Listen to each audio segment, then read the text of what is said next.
Naalala ko lang po mga kapatid, isang araw po kasi, ipinark ko po yung sasakyan. 24 hours po nakapark. Nung aandarin ko na po sana, ayaw nang umandar kahit anong gawin ko.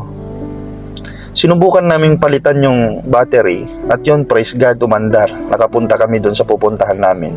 Alam mo sa buhay po natin mga kapatid, kaya hindi po tayo umuusad minsan. Kasi meron ng mga dapat palitan. Nagiging sanhi na para ikaw ay manatili doon sa iyong kinalalagyan. Maski si Haring David po mga kapatid na ang sabi po sa Biblia ay napakalapit sa puso ng Diyos. Nagkaroon din po mga kapatid ng panalangin po sa Diyos nang sabi niya, "Create in me a clean heart, O God, renew a right spirit within me."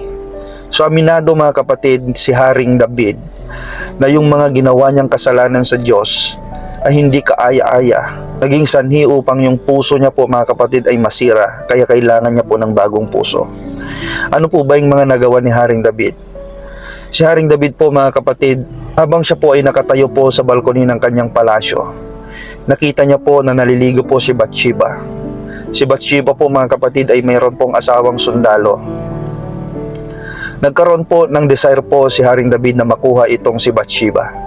Sa time po na yon ay kasalukuyang nasa labanan po yung sundalo.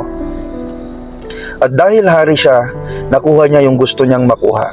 At nung naglilihi na po mga kapatid, si Bathsheba, ginawa po ni Haring David po mga kapatid, inilagay niya po sa front line yung asawa ni Bathsheba upang sa ganon ay mamatay. So yung ginawa po ni Haring David mga kapatid ay isang kasalanan na gusto niyang solusyonan ng isa pang kasalanan. Salamat na lang sa buhay po ni Prophet Nathan na siya pong nag-rebuke po kay Haring David. At nung ni-rebuke po si Haring David mga kapatid, siya po ay nagkaroon po ng taos-pusong pagsisisi. Hindi po siya nag-justify at ang sabi niya, "Hari ako, gagawin ko yung gusto kong gawin." Hindi po ganun ang sinabi mga kapatid ni Haring David. Kundi siya po ay nagsisi sa kanyang kasalanan, isinuko niya lahat sa Diyos, kaya po nabuo po yung panalangin niyang, "Create in me a clean heart, O God." Alam kong lahat po ng nanonood sa bidyong ito ay nakagawa na tayo ng kasalanan sa Diyos.